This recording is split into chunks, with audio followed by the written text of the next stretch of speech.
What is up, Maniacs? I am Zach, and I am the Milly Maker Maniac. Welcome to our Week 3 prep. Today we are going to walk through our player pool for Week 3. So let's just jump right into it. Looking at quarterback to start, this is how I like to start building all of my lineups. Basically, the theory is when I'm choosing a quarterback, I'm choosing QB1. So I'm going to build my lineup accordingly. Now, if we had an unlimited budget, obviously we would want to build a lineup with every single quarterback, but we do not have an unlimited budget. We have to try to make this sustainable week in and week out. So I try to pick 5 to 6 QBs each week that are my core plays. They're going to be the ones that I build the majority of my lineups with. They're going to be the key elements in my multiplier lineups and my cash lineups. Then I'll have another tier of ones that I think have a chance at being QB1, but more of an outside chance. So I'll build, 6 to 10 lineups with those. Then we will have our more of like a hope and a prayer type QBs where we'll build 3 or 5 lineups. We have to believe there's a realistic potential for them to be QB1. If we don't think that's possible, then they shouldn't be in our player pool at all. And then we have the just in case. This is if basically there is a slight chance they could be QB1. This was last week's Russell Wilson. Like, he should have been in here. We should have built at least a couple lineups with Russell Wilson. I believe that if I would have built a Russell Wilson lineup, I would have had one that was Malik and Wandale in it, which was the perfect stack that you needed. So when we're doing this, obviously in an ideal world, the guys we pick every single week in our core plays are going to all be top 5 QBs. If that's the case, then we have a huge week. But that's most weeks we might get 2 out of these, or even one guy out of these 5 QBs to be a top 5 QB that week, and it can still be a big week. When we're looking at building tournament lineups, I want to start with what I think is most likely to happen as far as game scenarios, and then put the majority of my lineups into that bucket, building on what I think is most likely to happen. But then as I go through it, I want to be building outlier outcome lineups as well. I don't want to spend a lot of money on those ones that I don't think are unlikely, but every week we see stuff that is unlikely. So I kind of want to have that shotgun effect where I get that wide net with my QB plays and with offenses. Like, I'm trying to bet on offenses. And why would I want to bet on offenses? If you've watched the show before, you've seen me go into our correlation charting quite a bit, but this is correlation charting from last week. When Goff is QB1, or from last year, sorry. This was week 11 last year. Jared Goff, QB1, brought along 2 running backs. Actually, that would be a crazy stack, but you have Goff with running back 2, actually, who is RB4 for the week. Then Amon-Ra and Jameson Williams, both top 10, with Amon-Ra being wide receiver 1. So I very easily could have built a stack with Goff, Montgomery, Amon-Ra, and Jameson Williams. And then I have 4 of my potential spots for out of the 9 that I need filled by top 5 guys or top 10 guys. And then if I would have taken in week 11, been on the Lions and on the Bengals, then I could have been right there with Higgins and Chase as well. So we're kind of betting on offenses. Pretty much every single week you'll see there's an offense or offenses that go off. Like this week we could have had, if you had the Miami and you had the Chicago stacks, like you had 1, 2, 3, 4, 5, 6 of your 9 could come from 2 games, right? So that's what we're looking for. Almost every single week that plays out to where there is 1 or 2 teams that go off, and if you have the combination of those 2 teams in your lineup, you're going to have a big week. So that's kind of what we're trying to achieve when we're building our lineups. And I start with who I think has the highest likelihood of being QB1. So this is that core group this week. Got Justin Herbert against the Broncos. Now, most people would hear that and think that that's a negative matchup, but when we go in and we look at our actual grades, we see the Chargers have one of the best QB ranks on the week. They got +6, which is the second highest on the week, only trailing Dallas's QB grade. We can see in their receiver versus coverage, they have a big advantage. have a slight advantage pass block versus pass rush, slight advantage with pass versus coverage, and overall have a positive offense versus defense grade this week. A little bit of a negative on the run for the run game, but I think that they're going to move the ball pretty well in this game. So we could mix in a little bit of Amari and Hampton in our Herbert stacks. I probably won't do much of it. Primarily will be Herbert +2 with either McConkey and Allen, some combination of McConkey, Allen, and Quentin Johnson. So I think this is a really good spot for Herbert. He is playing like an MVP right now, and I think he's going to be pretty low owned because most people assume that the matchup against the Broncos is a bad one for them. But so far, grading-wise, that is not what's showing. It's showing that they actually have a substantial passing game advantage against the Broncos. So I'm going to be all over that one this week. He is likely going to be my highest rostered QB, maybe second behind Dak right now. I have more Dak lineups than I have Herbert lineups. But Dak is up to also be QB1 for me this week as far as ownership. He has the highest QB grade. We can see overall the offense just has a big advantage. The only disadvantage is a little bit with their pass rush, but they've had this disadvantage every week this year, and it doesn't seem to phase Dak. Guys are getting open and they're making plays. I think George Pickens' blow-up game will happen sooner than later. I am betting that it's going to happen this week. Obviously, CeeDee Lamb can always have big games as well. This game in general is my favorite game of the week. They play the Bears. We go down here and we look at the Bears.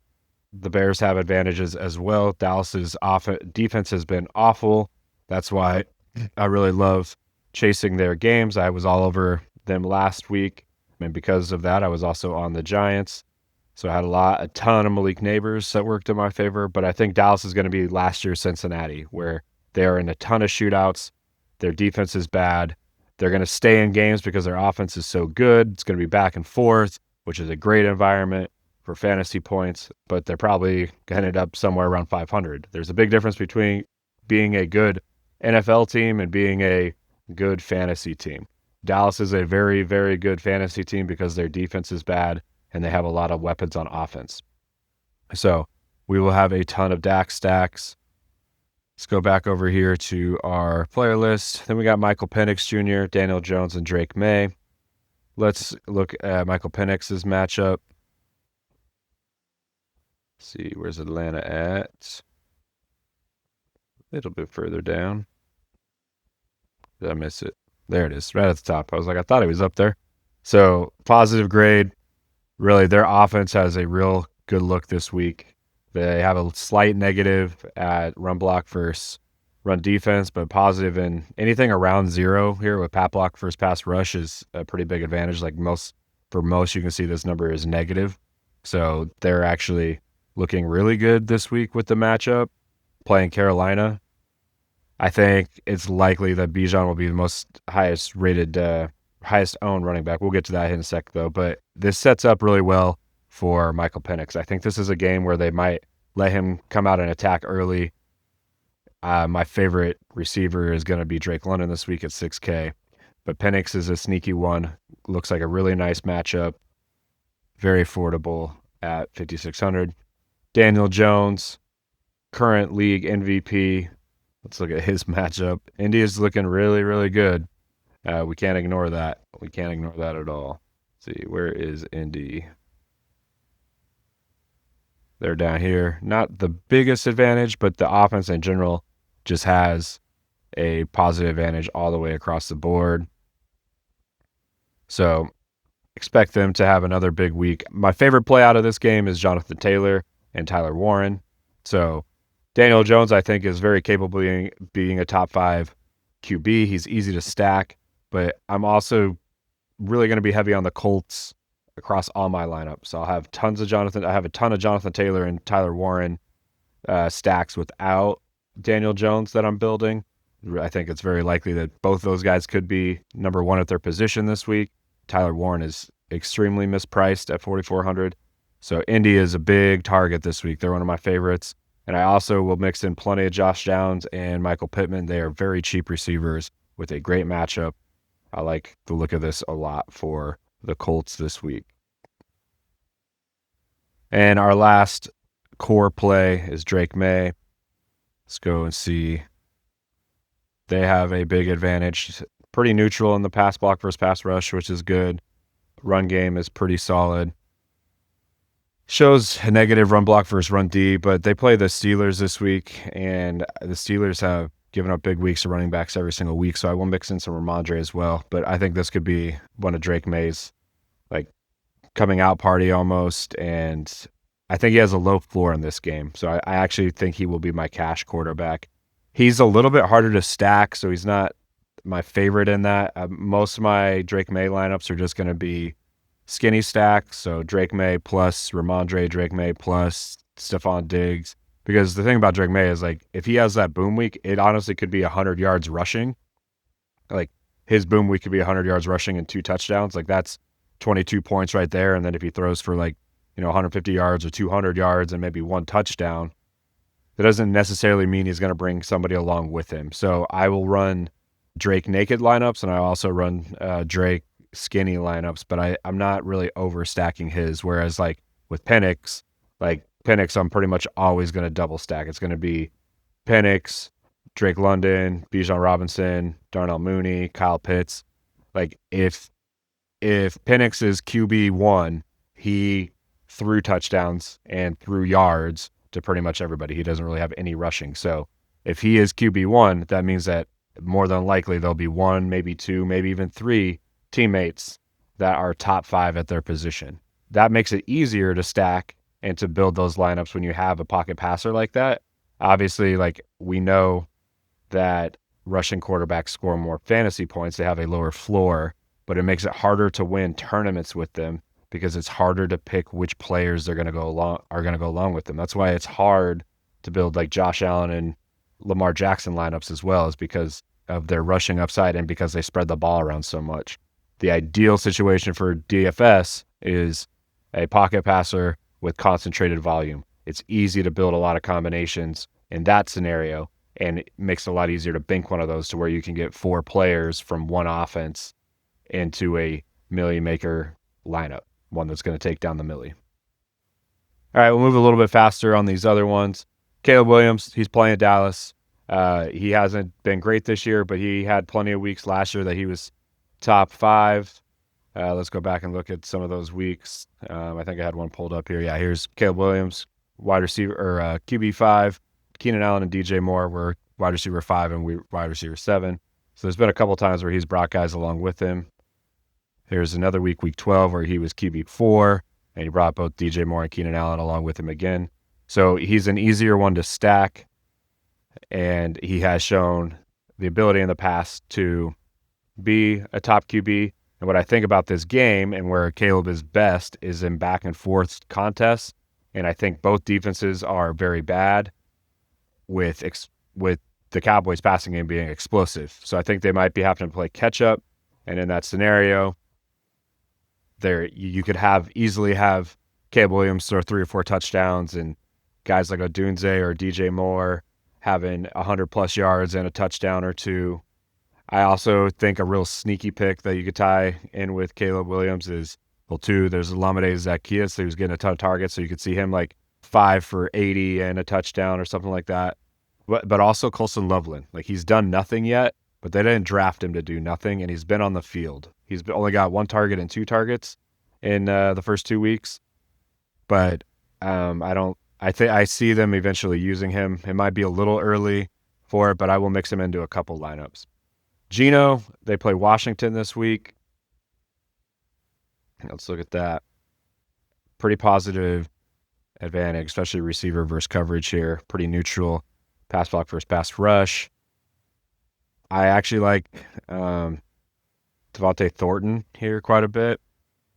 When we go and look at, if I go to PFF grades, I think I still have that up. Pull it up. Let me go to the Commanders. We look at their DBs. There we go. We got Marshawn Lattimore over here, who has been really bad. Really, their secondary hasn't been good at all, but their coverage grades have been horrific for all their corners, besides Trey Amos. So to me, it's like anybody besides Amos is who we're throwing to, and it looks like a pretty sweet setup. So I'm interested. I like Myers, but I think he's probably going to get guarded by Amos quite a bit.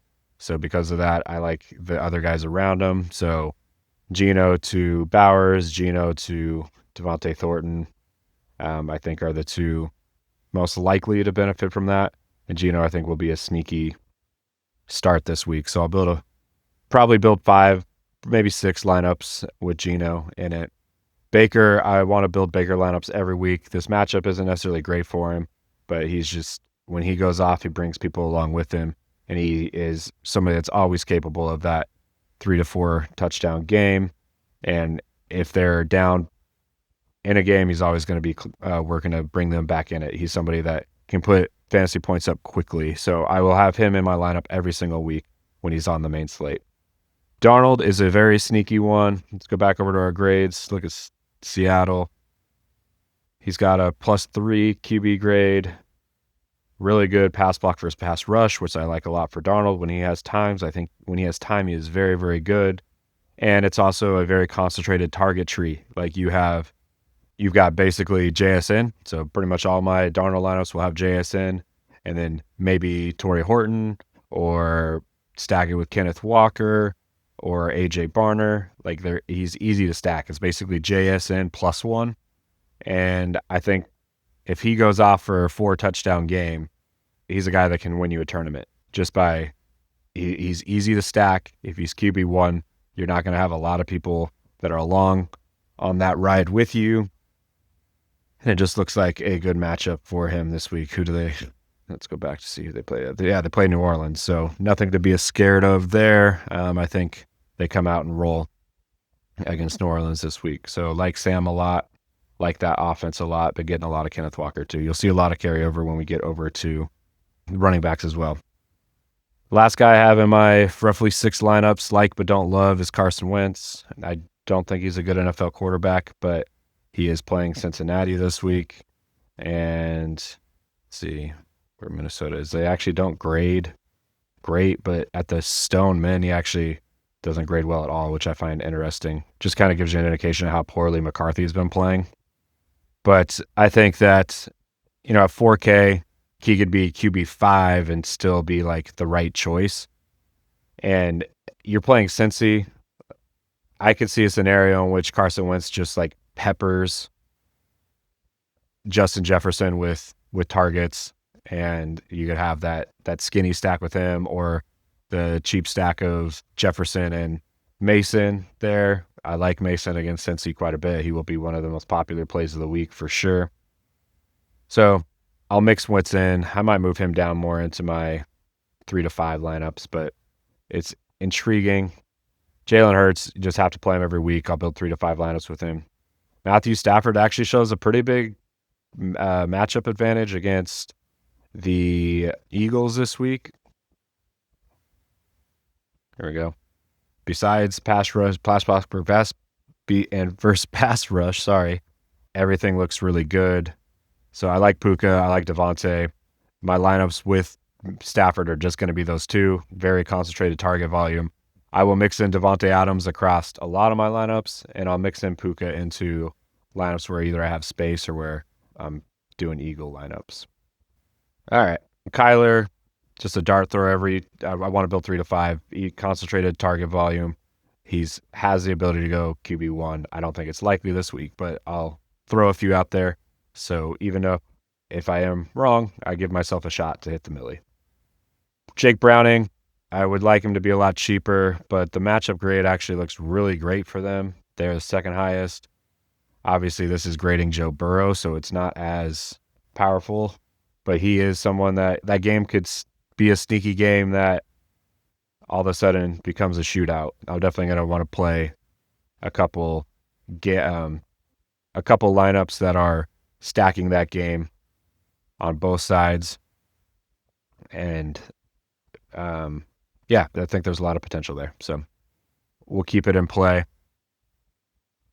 And then Rodgers, they're playing New England. New England's D's been awful so far. I like DK a lot this week, actually, DK Metcalf.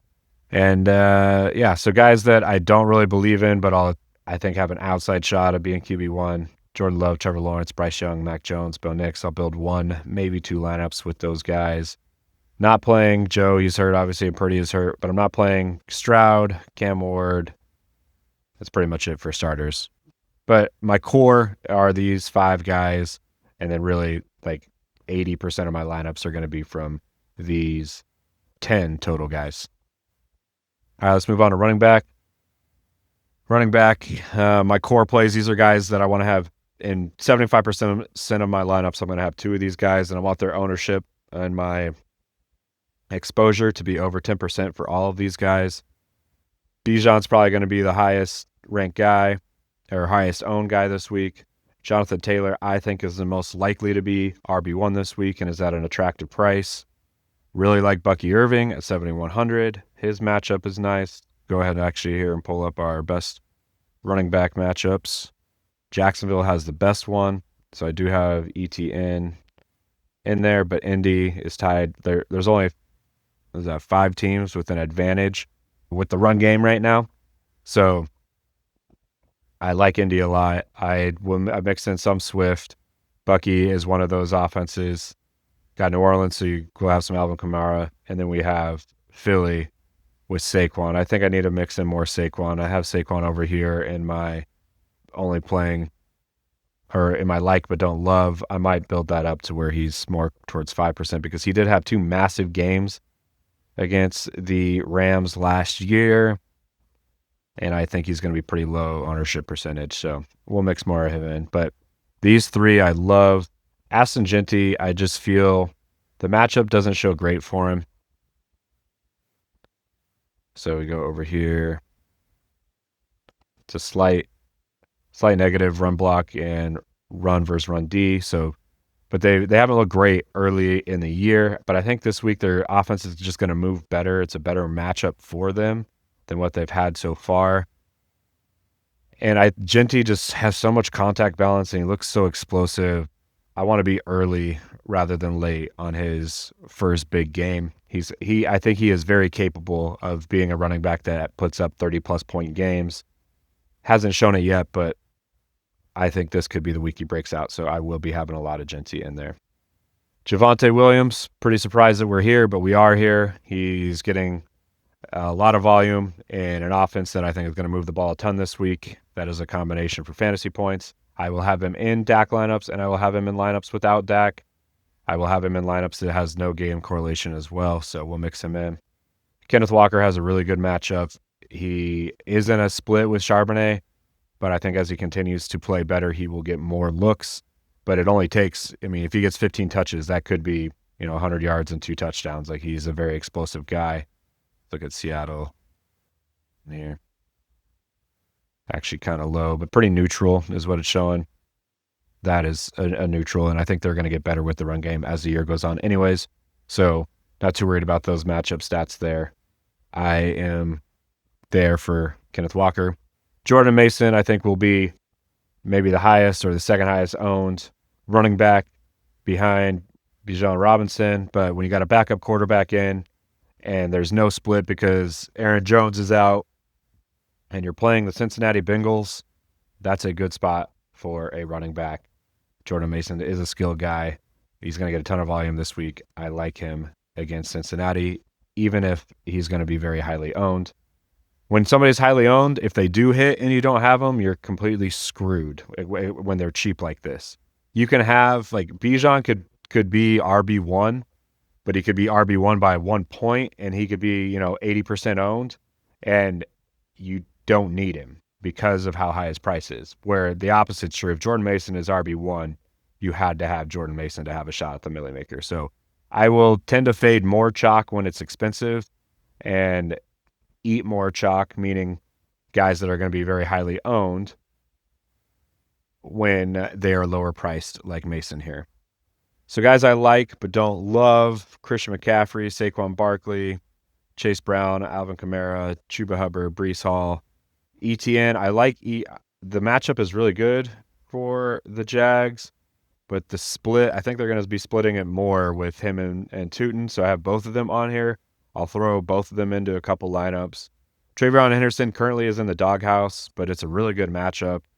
If he gets out of it, he's in the doghouse for having 3 holding penalties last week. But if they let him out of it and he got 10 to 15 touches, I could see him hovering around RB5 or better. I think Ramondre is the more likely this week. I think the better player season long is Travion Henderson, but I think this week Ramondre is more likely to be a top 5 running back than Henderson. Then DeAndre Swift, I don't think he's a good running back, but he's just getting so much volume. He is the only guy there, and I think that game will be a shootout, so I can't ignore that. Even though I don't think he's a great running back, he is good enough to be in the player pool this week, and I will mix him into lineups that are outside of the Cowboys and Bears stacks. I'm only playing these guys in stacks or game correlation. That's James Conner, Jalen Warren, Rachaad White, and Omarion Hampton. Rachaad White will basically not be owned at all, but I'll build him into a few of my Baker stacks because he can easily catch touchdowns from Baker and be a very sneaky top 10 guy. Omarion Hampton hasn't shown it yet, but I'm a lot heavier on the passing game for the Chargers this week. But if they're moving the ball up and down the field, there's always a chance that he can have like that 80 yards and 2 touchdown type game, even if it doesn't, like, he's not a dominant performer, which I don't think it is in this matchup. He can still like fall into fantasy points, so I want to still have him in the mix. Guys I'm fading this week. It's scary to fade Josh Jacobs, but I just don't think that's going to be a very high scoring game in the Packers and Browns game, so I'm fading him. Kyron, I'm also fading. They're very negative in the run matchup there. He's starting to split work a little bit, and I think if they have a big game, it's going to just primarily be through the passing game, which he's not involved in, so I'm out on Kyron. Tony Pollard, I think is a decent redraft player, but most weeks he's going to finish like RB15, RB20. Like, he's a usable week, but that's completely irrelevant when we're trying to win a DFS tournament. So for that reason, I don't want to touch him. J.K. Dobbins, I just don't see top 5 upside. Same thing with Ja'Cory Krosky-Merritt. He'll get more touches this week, but it's not enough. So no other names I really need to hit on there. These are my core plays. This is where we're hoping 2, 3 in an ideal world. All 5 of these guys are top 5 running backs this week. If that's the case, we'll have a very good week. We'll be mixing and matching combinations of these guys through all of our lineups. All right, wide receiver is the hardest one to predict. With running back, like, we know where volume's going to go. It's pretty easy to look at matchups, and there's some reasonable predictability with running back. With wide receiver, it's much harder to narrow down because there's just so many damn receivers that we have to consider, right? Like, there's 2 to 4 guys on every single team that we can consider and that are going to be put in positions to possibly score touchdowns and have big plays. So it is hard to narrow down wide receiver. That's why I think it's so important to stack, because if you're right on QB1, you give yourself a really good shot at being right with 1, 2, maybe even 3 guys from one team, and that helps really narrow it down for the position. So I mentioned how much we love the Chargers matchup against the Broncos this week. McConkey is going to be one of my core plays. We also have, down in the cheaper range, we got Keenan Allen.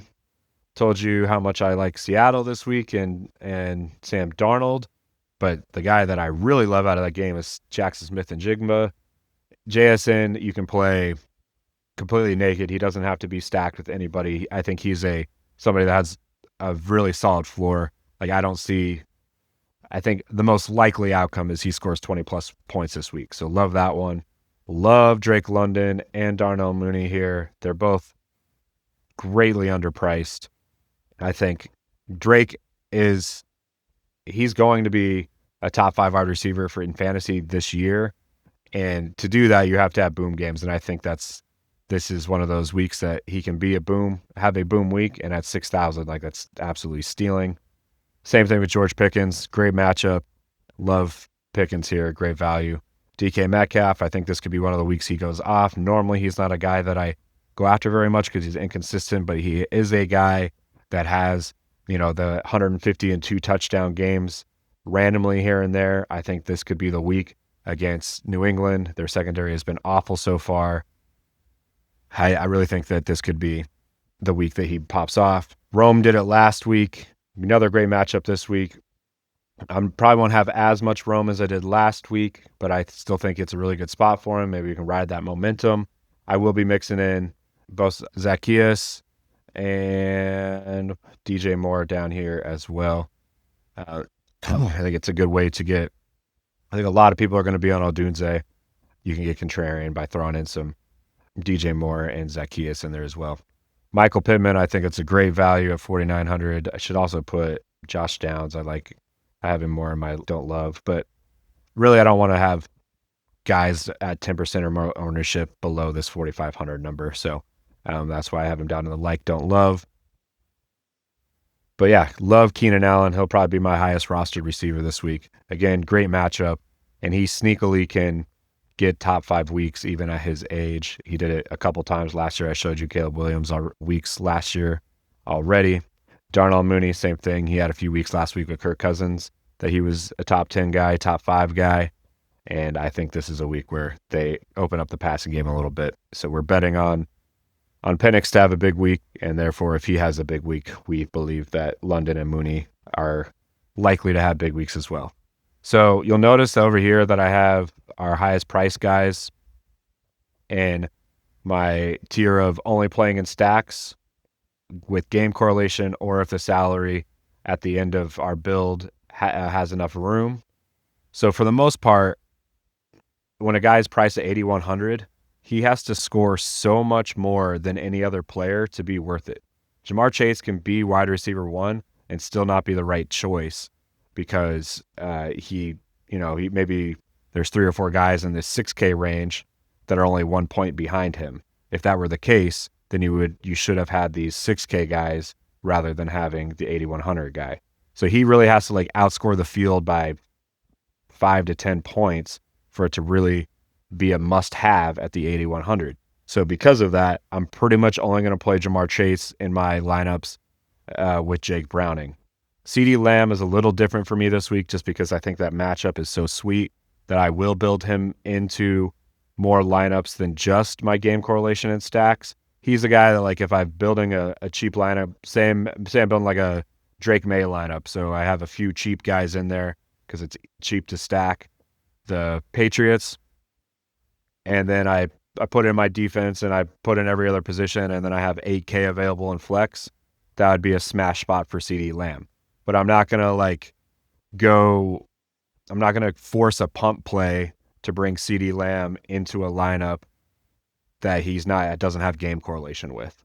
So that's how I handle these higher price guys. I think Puka could have a really solid week, but even last week, let's go back to last week. Puka was wide receiver 6 and not a good play in DFS because there was 1, 2, 3, 4 guys that finished ahead of him that were cheaper than him. So that's why like a wide receiver 6 week in your redraft leagues, that's a great week. That helps you win games. In DFS, spending $7,600 for wide receiver 6 is a mistake. So because of that, we're primarily only going to build those lineups with game correlation and with stacking, just because it's unlikely that he goes off and he's the only player in that game to go off. If that ends up being the game that scores 70 plus points in that game between the two teams and goes back and forth, then it would make sense to have Puka and Devontae and AJ Brown or Saquon Barkley all in one lineup. Because if that is the way it plays out, then yeah, they could all be at the very top and it would make sense for your lineup to have that. But those are the most likely scenarios for Puka to have that huge wide receiver 1 week is when the whole team is scoring a lot of points and it's a back and forth affair, right? If the Rams have 500 yards of offense, that's a very likely scenario for Puka to have, 150 and 2 touchdowns. But it's a lot less likely for that to happen if they have 300 yards of total offense, right? So when I make that bet for these high-priced guys, I want to make more of a bet on their entire offense and that game than I just want to make on them as an individual when I'm putting them into lineups. Same goes for Jefferson. Like this group, obviously, I believe all of these guys could be wide receiver one. But when they are wide receiver one, lots of times they will have teammates that come along with them because of the game scenario that generates those type of performances. Brian Thomas, I will probably build one, maybe two Jags lineups. AJ Brown, I'll build a few. Like basically these ones from here on down, I'm not excited about these guys on their own. I'm only going to build them into my stacks with the quarterbacks when I build those lineups. So I'm not building a ton of these guys of lineups with these quarterbacks anyways. So I don't think those passing games are going to have big weeks, but I will throw a few lineups together just to kind of cover my ass on being wrong on the week. I don't want to miss on what I did last week where I didn't build any Russell Wilson lineups. Like when we looked through the process of that, it made sense that he could have a big game, and I should have had at least two Russell Wilson lineups. Moving forward, I'm going to make sure to have a few of those guys, have all those lineups every week. So anyways, guys that I like but don't love, these are guys that I will mix in unstacked and in game correlation, but not as much as the other guys. Like Evans and Egbuka, really like Egbuka. I might actually move him up. I probably should move him up into my love. I'm just going to do that now. Get Egbuka. There we go. Yeah, we'll move Amika up. I was just listening to the PFF guys talking about the matchup, and they play the Jets this week. The Jets have been really good about taking away wide receiver one, but they have not been good about taking away wide receiver two. So I like Emeka to have a big week this week. Mike Evans is looking good, though. Always a possibility. Garrett Wilson, I just heard that Tyrod is going to start this week. I think that actually probably works in his favor. He's going to get 12-plus targets, so he needs to be in our player pool. The Tampa Bay has been actually much better against the pass this year, which is who they play. So I don't think it's a great matchup, but he just gets so much volume that you can't ignore that. Devontae, we talked about, he's much easier to play than Puka because of his price. If he goes off, he's the guy that you have to have. If he's top 5, he was the guy that you had to have. T. Higgins, same thing. A lot of upside. He's going to be in my player pool every week that he's healthy because he can randomly go off for that 100-yard and 2 touchdown games. He's just an explosive guy that's going to get some deep ball, 50-50 shots, things along those lines. Debo, so we didn't talk about Jaden Daniels. I like Jaden Daniels' matchup. I don't know what oh, yeah, wait and see is where I have him. Justin Fields is not playing, so we'll take him off. But Jaden Daniels, I like the matchup, but without him being with his injury, it's a knee injury, he might not run as much, so it's not as attractive. But I think even if he is out, that Debo's the guy that in this offense is going to see the most consistent work. He looks healthy right now. I think he's going to get more run in the run game because of Austin Eckler being hurt. So he's definitely somebody we have on our radar and want to consider. Tedero McMillan, he's going to have some big weeks this year. They're playing the Falcons this week. He's like my most common comeback in those games when I am doing Falcons and Panthers stacks and with game correlation. With a lot of those Falcons stacks, I'm just doing the Falcons and not doing a comeback. But if I am to do one, Tedero is my most common one, Chuba being the second one. But he is just getting a lot of targets, and I think he will have boom games at some point. Talked about the positive matchup for the Raiders, so Jacoby's in there. QJ, part of the big part of the solid matchup for the against the Broncos. And he's played really well so far this year. I think the reality is you got 3 competent guys that you have to cover for the Chargers, and you have a quarterback that's playing at an MVP level right now. So weapons on his team any week I want to have a shot at because there's likely going to be a guy that goes off from that team pretty much every single week. All right, we got Josh Downs down here. We talked about a positive matchup, and he's super cheap at 4,400. I'm going to move him up, even though he's below my normal threshold. I feel like he is too cheap, so we will mix him in more. Then my punt plays, we got Dante Thornton, Olamide Zaccheaus, and Torrey Horton, all of which I think are in a position to where they could score a touchdown this week and have some decent target share. So these are the pump plays. I want to try to avoid this range as much as possible, but with some builds, you just can't avoid it. So it's always good to have a player pool in that range to mix in here and there. And then guys that I'm mixing in a little bit outside of stacks: Marvin Harrison, Ricky Pearsall, DJ Moore, Juwan Jennings, and Rashid Shaheed. I am not playing Nico this week. Bad matchup. I don't believe in that offense. I think it's very unlikely he is wide receiver 1. And if he's not wide receiver 1, you don't have to have him. I'm not playing any Browns. I'm not playing any Packers. I might do 1 or 2 Packer lineups. If I do, I would mix in Gold in there. But yeah, these are pretty much just offenses that I'm avoiding this week. No, Nico is really the only big name in there that I'm not touching at all. So it's hard to narrow down the wide receiver pool, but for the most part, I just narrow it down by offenses in the stack I'm playing within that, and then really work in outside of my stacks these core players that can be one-offs into my lineups. All right, tight end. Tight end's pretty simple this week. You play Tyler Warren. You play Tyler Warren. You play Tyler Warren. Tight end is another big one where it just doesn't make sense to spend up at tight end unless you're stacking. At 4,400, that's not spending up. That's way too cheap for Tyler Warren. But let's look back at last week. Jake Ferguson at 3,800. Juwan Johnson, tight end 2, 3,600. Trey McBride, tight end 3, but the incorrect play at his salary. At tight end 3, you overspent for Trey McBride. He should not have been in lineups. Jatavian Sanders, 3,100. Tyler Warren at 4,500. And Brock Wright at 2,500. Just shows that you do not need an expensive tight end. There are going to be cheap tight ends pretty much every single week that are in that top 3. Those are the guys we want. Pretty much punt on tight end every week, unless I am building a stack. Like when I am doing Kyler Murray stacks, I will have McBride in there because there's a scenario in which Trey McBride does have that crazy outlier week where he guys 100 yards and then finally gets in the end zone twice. That week could happen. If that's the case, though, more than likely Kyler Murray is having a very big week too. So that's why I only like to play these higher end guys with a quarterback, because if they have that huge outlier week that you have to be that must have, then they're probably bringing their quarterback along with them.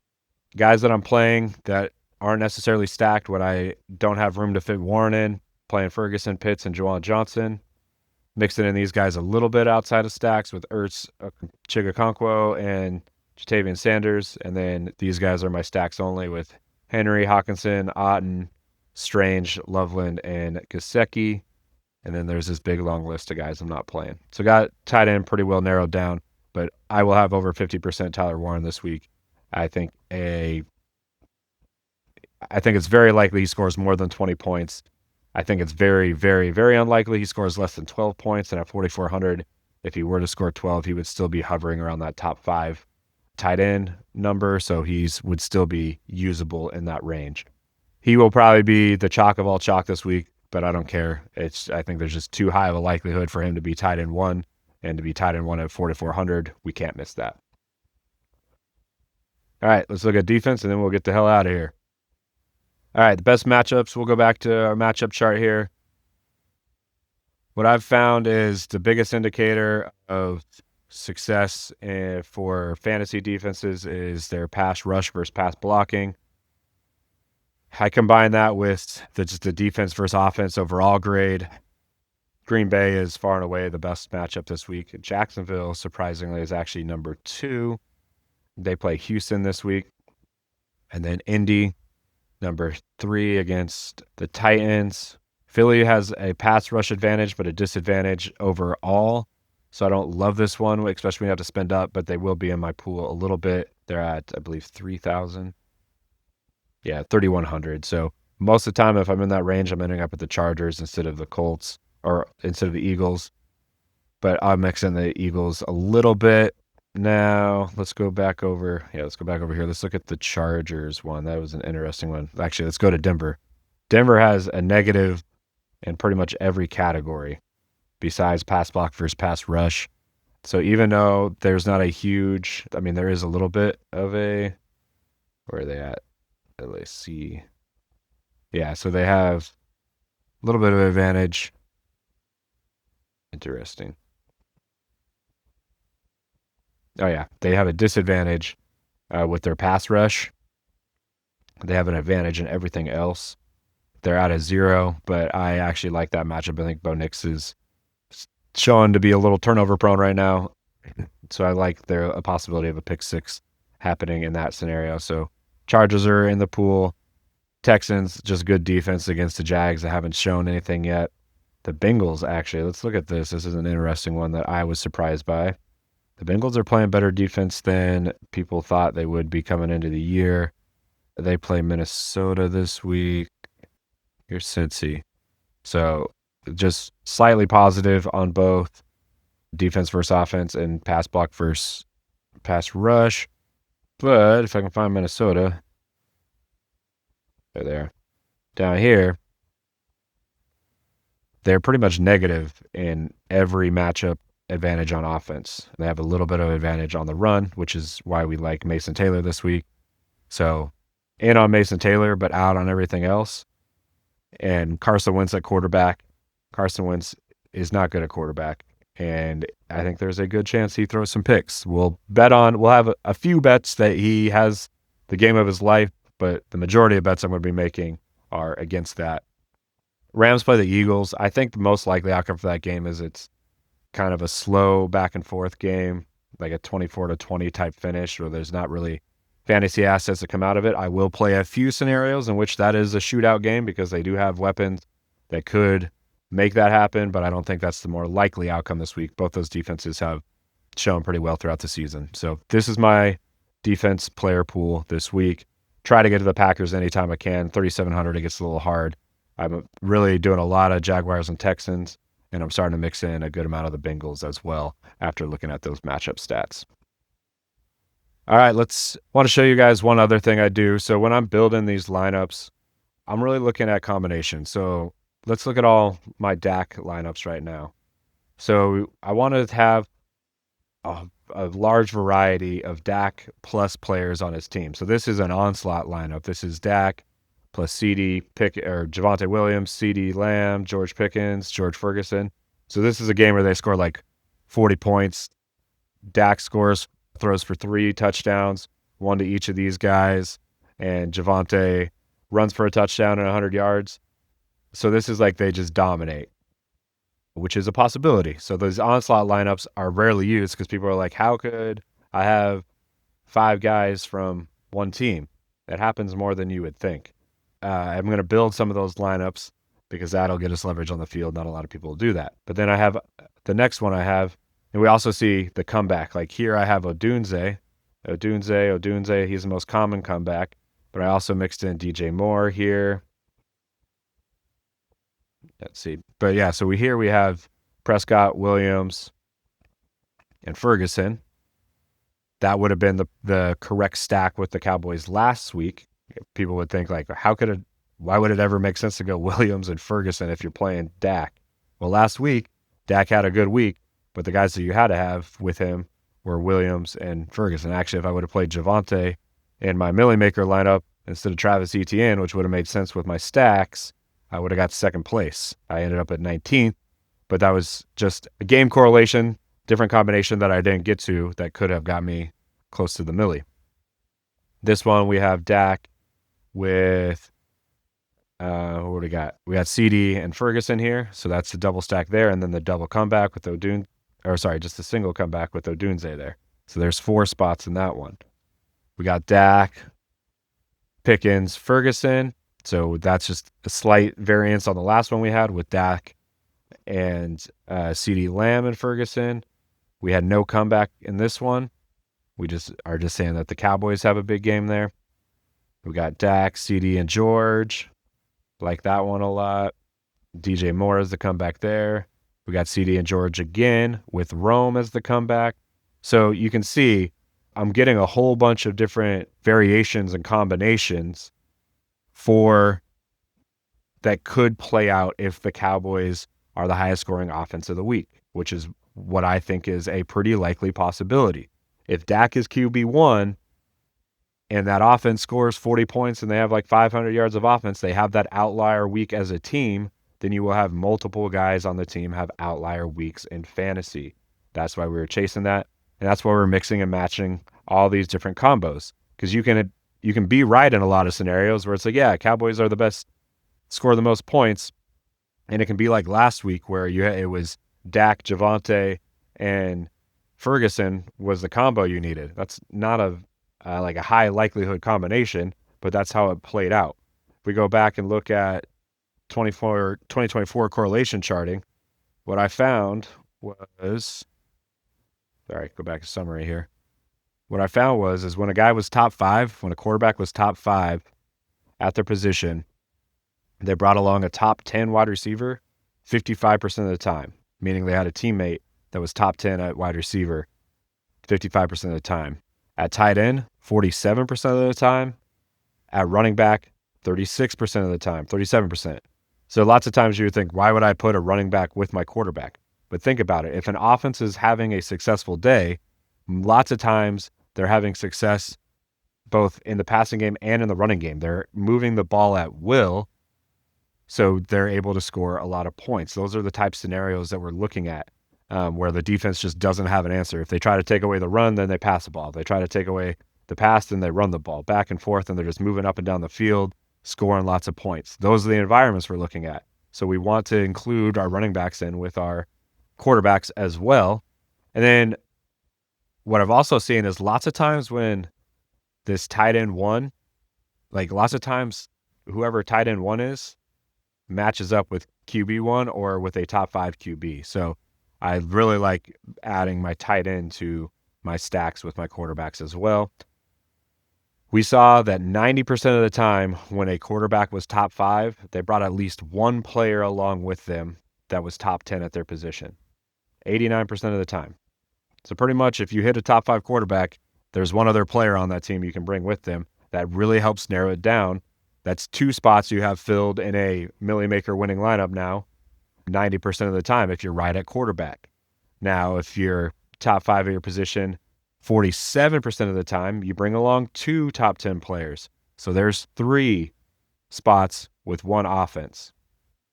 And then 70% of the time, there's when a quarterback is top 5, there is a top 10 positional player on the opposing team. So that's why we have the bring back. These percentages are why we're doing this. We're trying to find those weeks that, 47% of weeks or 47% of top 5 quarterbacks. So generally there's 1 or 2 of these guys every single week. Bring along 2+ players. 90% of the time they bring along 1 player. And then 70% of the time they bring along an opponent with them. So we can by following the strategy, we can get 3 to 5 spots in our lineup filled with the correct answers to the test with 1 game or one offense even sometimes.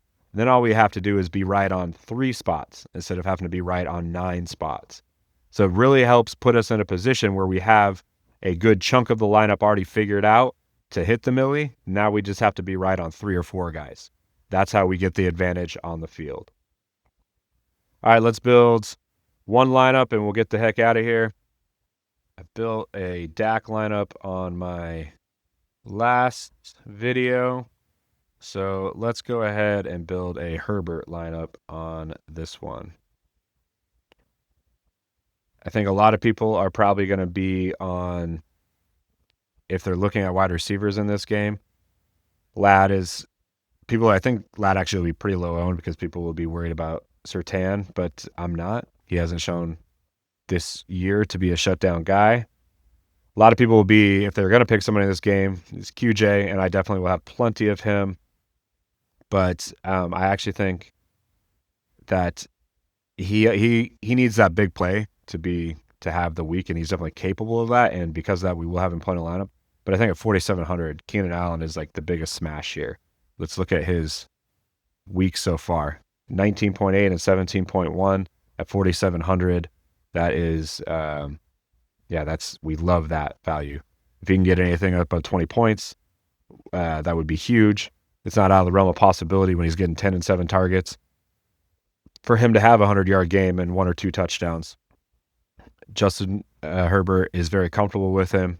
I think he will have some top 5 weeks this year. He had some last year, and I think he's in a better situation by far this year. So that's going to be our core to this. I'm actually not going to do a comeback with the Broncos here. I'm just going to make this one a bet on the Chargers just coming out and Herbert having, a 350-yard day and 3 touchdowns, 2 to McConkey, 1 to Allen, or vice versa. That is the scenario I'm building out in my head.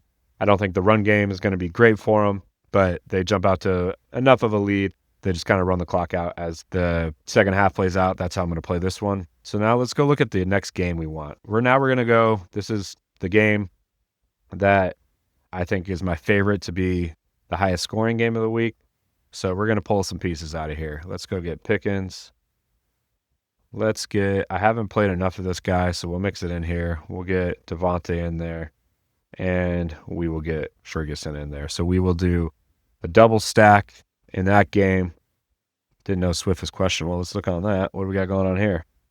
I have to look into that, but we will assume he's playing, and he has been their only guy so far. So we got Swift for on the Bears side of this. He's the guy that's the highest scorer there, and then on the Bears side, and then we got Pickens and Ferguson on the Cowboys side. Now, let's go ahead and we got 5,600 remaining. Let's go ahead and just put in the Packers defense. Let's see what we got left remaining, 6,500 each. So I think the smash button is Jonathan Taylor. And that 5,900, we could get Teteroa McMillan, or we could go Kenneth Walker, or we could go Travis Etienne. I like this range a lot. Would love to actually get London in here. Let's do this. Let's go London and then adjust. And let's bring the Seahawks. We haven't done many of those, but it fits this lineup. That was one of the defenses that I haven't really got to that was in my player pool. So there it is. There is a Justin Herbert lineup that's going to make $1 million for us. Throws for 350 and 3 is QB1. It's kind of a lower scoring week, so it only takes 3 touchdowns to be QB1. But he throws all 3 of them to these 2 guys. They both are over 100 yards. Then in the Cowboys game, DeAndre Swift scores 2 touchdowns, goes for over 100 yards. While George Pickens has his breakout game with the Cowboys, goes for 125 yards, 2 TDs. And Jake Ferguson also gets in the mix with 8 catches for 100 yards. Does not score a touchdown, but got a ton of volume. And then Drake London has his massive breakout game of the season, 150 yards, 2 touchdowns. And the Seahawks pick off Spencer Rattler 3 times and score on one of them. There it is. That's how it plays out. You don't even need to watch this weekend. You already know. That's what's going to happen. And I get to make $1 million earning the name, the Milly Maker Maniac. All right, my friends, I hope you enjoyed. Hopefully I didn't get too long-winded there. Thanks for watching. Please hit that subscribe button. Tell your friends about the pod. Starting to get some traction. Love you guys leaving comments. Happy to respond to your questions. You can also send questions or requests for things in future videos to millymakermaniac@gmail.com. All right, my friends, good luck this weekend. We'll see you next week.